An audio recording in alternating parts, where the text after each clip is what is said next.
The Janissaries, from Ottoman Turkish yeniçeri meaning new soldier, Greek, Italian, Giannizzeri, Albanian, Jeniçer, Hungarian, Jeniçer, Bosnian, Giannizzeri, Croatian, Giannizzeri, Slovene, Jeniçeri, Romanian, yeniçeri, Russian, Serbian, Giannizzeri, Macedonian, Ukrainian, Bulgarian, Polish, Yeniçeri, were elite infantry units that formed the Ottoman Sultan's household troops and bodyguards. Sultan Murad I created the force in 1383. It was abolished by Sultan Mehmed II in 1826 in the auspicious incident.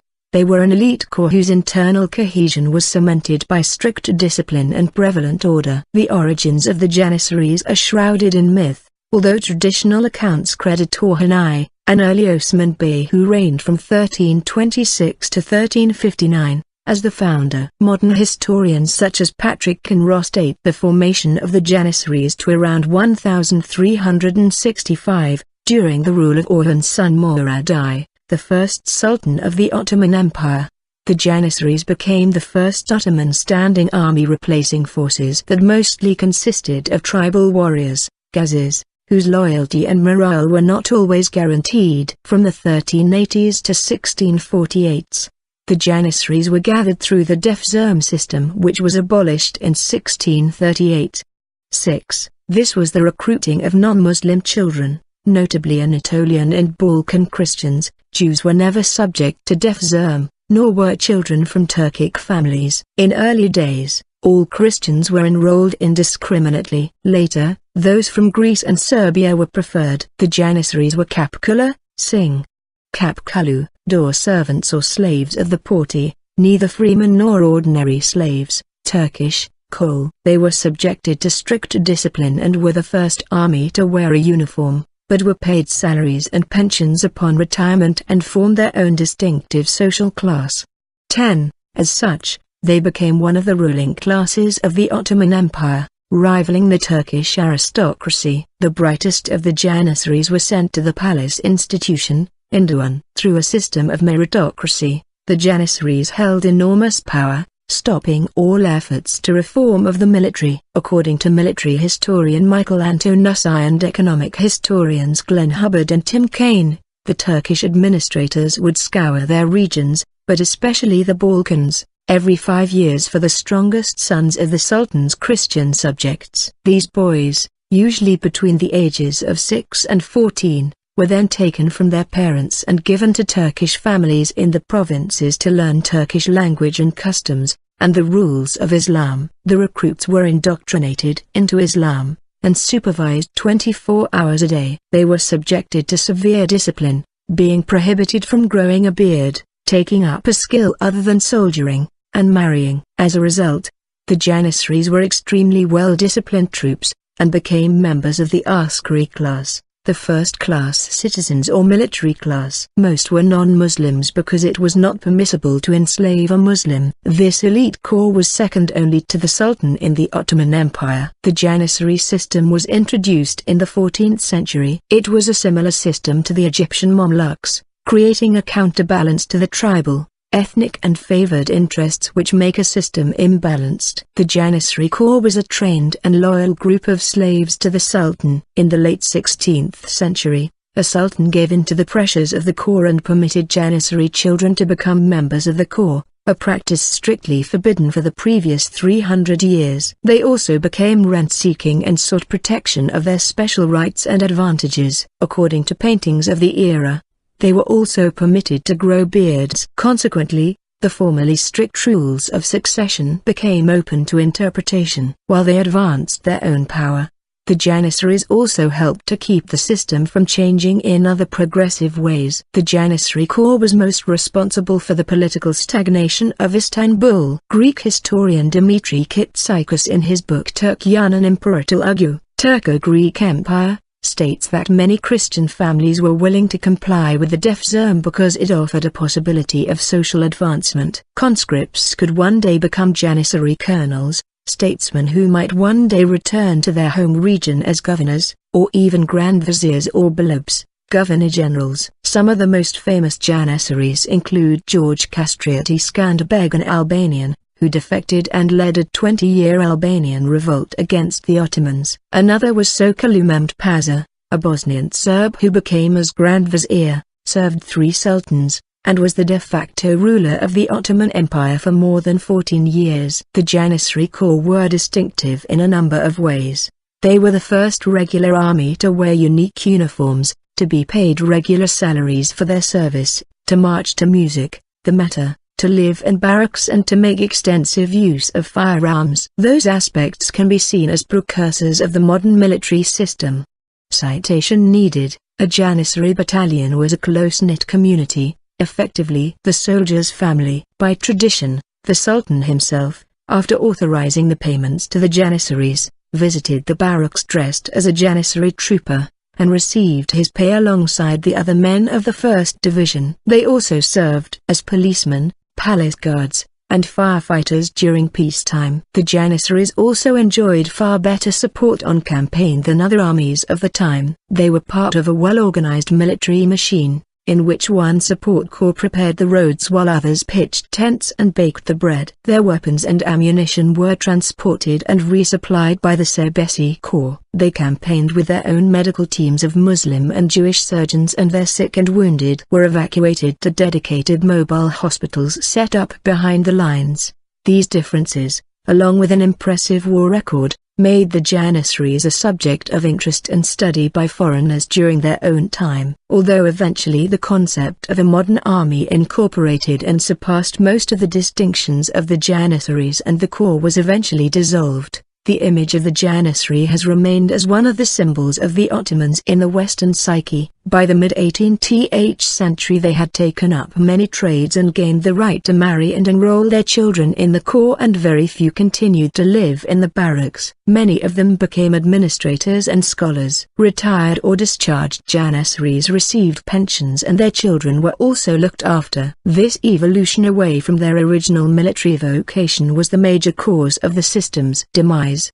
The first Janissary units were formed from prisoners of war and slaves, probably as a result of the Sultan taking his traditional 1/5 share of his army's plunder in kind rather than cash. Initially the recruiters favored Greeks and Albanians. As borders of the Ottoman Empire expanded, the Defzerm was extended to include Bulgarians, Croats, Serbs, Armenians, and later, in rare instances, Romanians, Georgians, Poles, Ukrainians, and Southern Russians. The Janissaries first began enrolling outside the Defzerm system during the reign of Sultan Murad III, 1574–1595. According to economic historians Glenn Hubbard and Tim Kaine, the system of Defzerm recruitment declined rapidly after 1827 under the rule of Mohammedik and the slaughter of thousands of Janissaries in their barracks. After this period, volunteers were enrolled, mostly of Turkish origin. By 1683,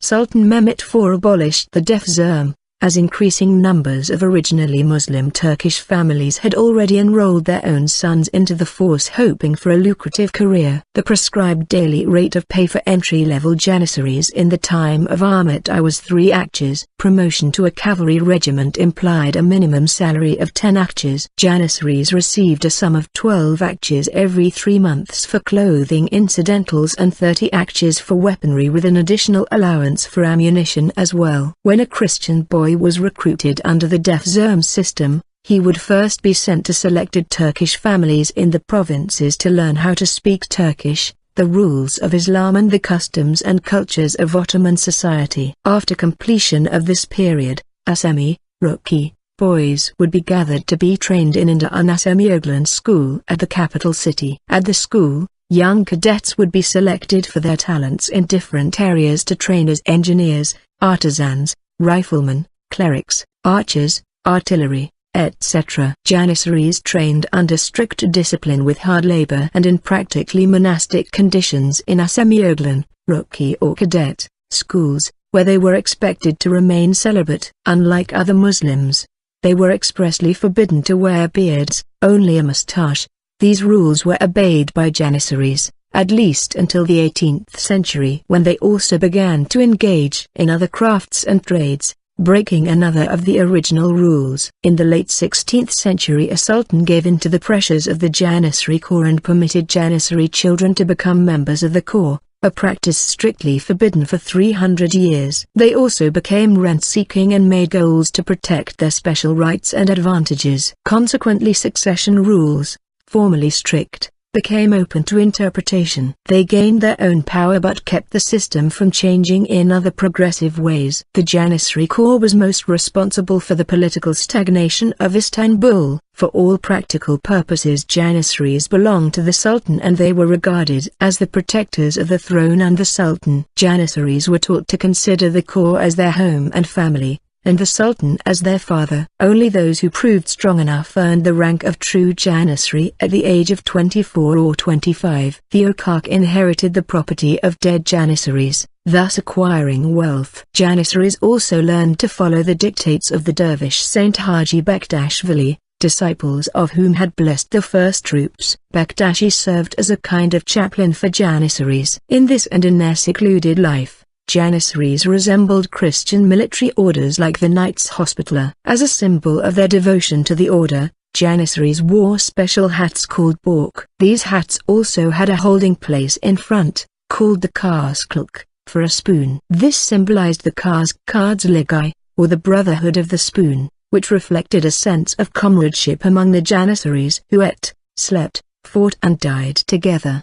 The corps was organized in ortas. An orta, equivalent to a battalion, was headed by a sorbasi. All ortas together comprised the Janissary corps proper and its organization, named Okak, literally hearth. Suleiman I had 165 ortas and the number increased over time to 196. While the Sultan was the supreme commander of the Ottoman army and of the Janissaries in particular, the corps was organized and led by a commander, the Aga. The corps was divided into 3 sub-corps: the Semat, frontier troops, also spelled Gmat, with 101 ortas; the Baliks or Bulaks, the Sultan's own bodyguard, with 61 ortas; the Sekban or Sin, with 34 ortas. In addition, there were also 34 ortas of the Ajami, cadets. A semi-autonomous Janissary corps was permanently based in Algiers. Originally, Janissaries could be promoted only through seniority and within their own order. They could leave the unit only to assume command of another. Only Janissaries' own commanding officers could punish them. The rank names were based on positions in the kitchen staff or the royal hunters,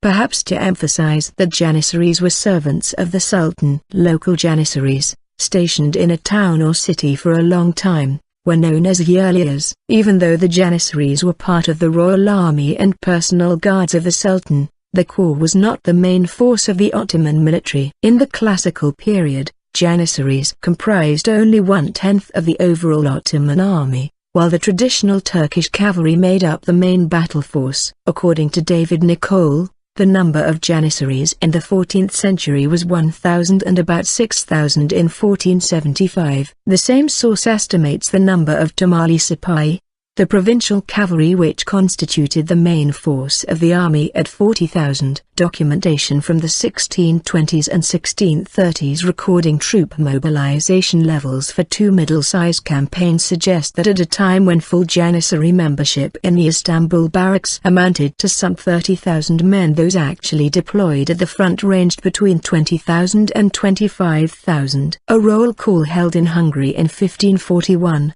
reflecting the actual deployed strength of the Ottoman regular army forces participating in campaign, registered 15,612 men as present. Of these, approximately 6,350 were Janissaries, 3,700 were Sipahis and another 1,650 were members of the artillery corps. The remaining 1/4, roughly 4,100 men, were mostly non-combatants. Information for the year 1660, when the only active front was in Transylvania, siege of Varat, Oradia, in July, August, indicates 18,013 actives out of a total Janissary enrollment of 32,794. It does not follow from the fact that 18,000 Janissaries were present for salary distributions in the field that even they took a very active role in the fighting. During the initial period of formation, Janissaries were expert archers, but they began adopting firearms as soon as such became available during the 1440s. The siege of Vienna in 1529 confirmed the reputation of their engineers, for example sappers and miners. In melee combat they used axes and keelers. Originally in peacetime they could carry only clubs or daggers, unless they served as border troops. Turkish yatagan swords were the signature weapon of the Janissaries, almost a symbol of the core. Janissaries who guarded the palace, Zuluflu carried long-shafted axes and halberds. By the early 16th century, the Janissaries were equipped with and were skilled with muskets. In particular, they used a massive trench gun, firing an 80mm, 3.1-in ball, citation needed, which was feared by their enemies. Janissaries also made extensive use of early grenades and hand cannons, such as the abuse gun. Pistols were not initially popular but they became so after the Cretan War, 1645 to 1669. The Ottoman Empire used Janissaries in all its major campaigns, including the 1453 capture of Constantinople, the defeat of the Egyptian Mamluks and wars against Hungary and Austria. Janissary troops were always led to the battle by the Sultan himself, and always had a share of the booty. The Janissary Corps was the only infantry division of the Ottoman army. In battle the Janissaries' main mission was to protect the Sultan, using cannon and smaller firearms, and holding the center of the army against enemy attack during the strategic false retreat of Turkish cavalry. The Janissary Corps also included smaller expert teams, explosive experts, engineers and technicians, sharpshooters, with arrow and rifle, and sappers who dug tunnels under fortresses, etc. The Janissaries were once a valiant military force for the Ottoman Empire, but by the 18th century that was not the case. The reason for this was because their discipline had decreased because the Janissaries had grown accustomed to a civilian life, instead of being a full-time standing army whose only job was to train. The Janissaries began to make businesses, trade with civilians and start families. These privileges stemmed a reluctance to want to engage in combat at all. This led to a severe decline in military power for the Ottoman Empire. As Janissaries became aware of their own importance they began to desire a better life. By the early 17th century Janissaries had such prestige and influence that they dominated the government. They could mutiny and dictate policy and hinder efforts to modernize the army structure. They could change sultans as they wished through palace coups. They made themselves landholders and tradesmen. They would also limit the enlistment to the sons of former Janissaries who did not have to go through the original training period in the Asami, as well as avoiding the physical selection, thereby reducing their military value. When Janissaries could practically extort money from the Sultan and business and family life replaced martial fervor, their effectiveness as combat troops decreased. The northern borders of the Ottoman Empire slowly began to shrink southwards after the Second Battle of Vienna in 1683. In 1449 they revolted for the first time, demanding higher wages, which they obtained. The stage was set for a decadent evolution, like that of the Streltsy of Tsar Peter's Russia or that of the Praetorian Guard, which proved the greatest threat to Roman emperors, rather than an effective protection. After 1451, every new sultan felt obligated to pay each Janissary a reward and raise his pay rank, although since early Ottoman times, every other member of the Topkapi court received a pay raise as well. Sultan Selim II gave Janissaries permission to marry in 1566, undermining the exclusivity of loyalty to the dynasty. By 1622, the Janissaries were a serious threat to the stability of the empire. Through their greed and indiscipline, they were now a law unto themselves and, against modern European armies, ineffective on the battlefield as a fighting force. In 1622, the teenage Sultan Osman II, after a defeat during war against Poland, determined to curb Janissary excesses and outraged at becoming subject to his own slaves tried to disband the Janissary Corps, blaming it for the disaster during the Polish War. In the spring, hearing rumors that the Sultan was preparing to move against them, the Janissaries revolted and took the Sultan captive, imprisoning him in the notorious Seven Towers. He was murdered shortly afterwards. In 1804, the Dayas, the Janissary junta that ruled Serbia at the time, had taken power in the Sanjak of Smederevo in defiance of the Sultan, and they feared that the Sultan would make use of the Serbs to oust them. To forestall this, they decided to execute all prominent nobles throughout central Serbia, a move known as Slaughter of the Nezes. According to historical sources of the city of Valjevo, heads of the murdered men were put on public display in the central square to serve as an example to those who might plot against the rule of the Janissaries. The event triggered the start of the Serbian Revolution, with the first Serbian uprising aimed at putting an end to the 300 years of Ottoman occupation of modern Serbia. In 1807, a Janissary revolt deposed Sultan Selim III, who had tried to modernize the army along Western European lines. This modern army Selim III created was called the Nizam-i-Undiscourted. His supporters failed to recapture power before Mustafa IV had him killed, but elevated Muhammad II to the throne in 1808. The Janissaries killed Selim III based off their own accusations that the Sultan failed respect the religion of Islam. When the Janissaries threatened to oust Muhammad II, he had the captured Mustafa executed and eventually came to a compromise with the Janissaries. Ever mindful of the Janissary threat, the Sultan spent the next years discreetly securing his position. The Janissaries' abuse of power, military ineffectiveness, resistance to reform, and the cost of salaries to 135,000 men, many of whom were not actually serving soldiers, had all become intolerable. By 1826, the Sultan was ready to move against the Janissary in favor of a more modern military. Historian Patrick Kinross suggests that Muhammad II incited them to revolt on purpose, describing it as the Sultan's coup against the Janissaries. The Sultan informed them, through a fatwa, that he was forming a new army, organized and trained along modern European lines. As predicted, they mutinied, advancing on the Sultan's palace. In the ensuing fight, the Janissary barracks were set in flames by artillery fire, resulting in 4,000 Janissary fatalities. The survivors were either exiled or executed, and their possessions were confiscated by the Sultan. This event is now called the Auspicious Incident. The last of the Janissaries were then put to death by decapitation in what was later called the Blood Tower, in Thessaloniki. The military music of the Janissaries was noted for its powerful percussion and shrill winds combining kos, giant timpani, davul, bass drum, zurna, a loud shawm, nafa, or boru, natural trumpet, sevgan bells, triangle, a borrowing from Europe, and cymbals, zil, among others. Janissary music influenced European classical musicians such as Wolfgang Amadeus Mozart and Ludwig van Beethoven, both of whom composed music in the alla turca style. Mozart's Piano Sonata in A major, K. 331, c.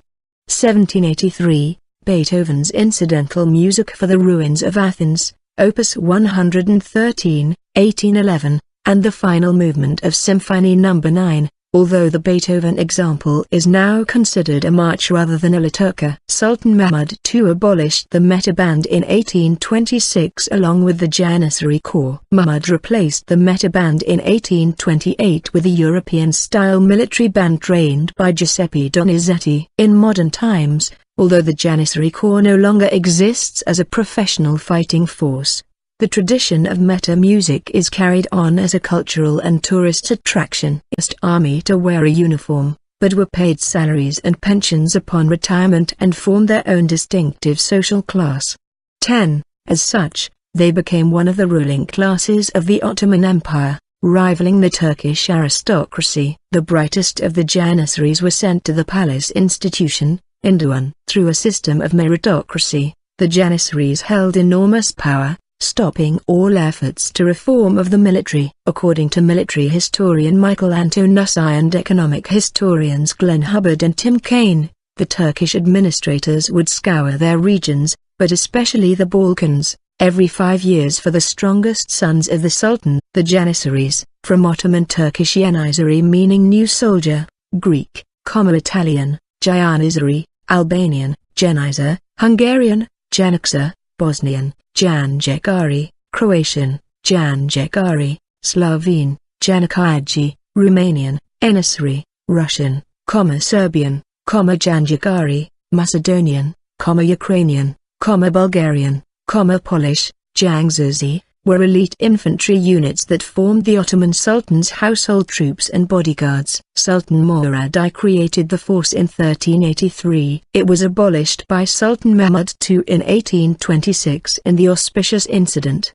They were an elite corps whose internal cohesion was cemented by strict discipline and prevalent order. The origins of the Janissaries are shrouded in myth, although traditional accounts credit Orhan I, an early Osman Bey who reigned from 1326 to 1359, as the founder. Modern historians such as Patrick Kinross date the formation of the Janissaries to around 1365, during the rule of Orhan's son Murad I, the first Sultan of the Ottoman Empire. The Janissaries became the first Ottoman standing army replacing forces that mostly consisted of tribal warriors, ghazis, whose loyalty and morale were not always guaranteed. From the 1380s to 1648s, the Janissaries were gathered through the Defzerm system, which was abolished in 1638. 6. This was the recruiting of non-Muslim children, notably Anatolian and Balkan Christians. Jews were never subject to Defzerm, nor were children from Turkic families. In early days, all Christians were enrolled indiscriminately. Later, those from Greece and Serbia were preferred. The Janissaries were kapkula, sing, kapkalu, door servants or slaves of the porti, neither freemen nor ordinary slaves, Turkish, kol. They were subjected to strict discipline and were the first Christian subjects. These boys, usually between the ages of 6 and 14, were then taken from their parents and given to Turkish families in the provinces to learn Turkish language and customs, and the rules of Islam. The recruits were indoctrinated into Islam, and supervised 24 hours a day. They were subjected to severe discipline, being prohibited from growing a beard, taking up a skill other than soldiering, and marrying. As a result, the Janissaries were extremely well-disciplined troops, and became members of the askari class, the first-class citizens or military class. Most were non-Muslims because it was not permissible to enslave a Muslim,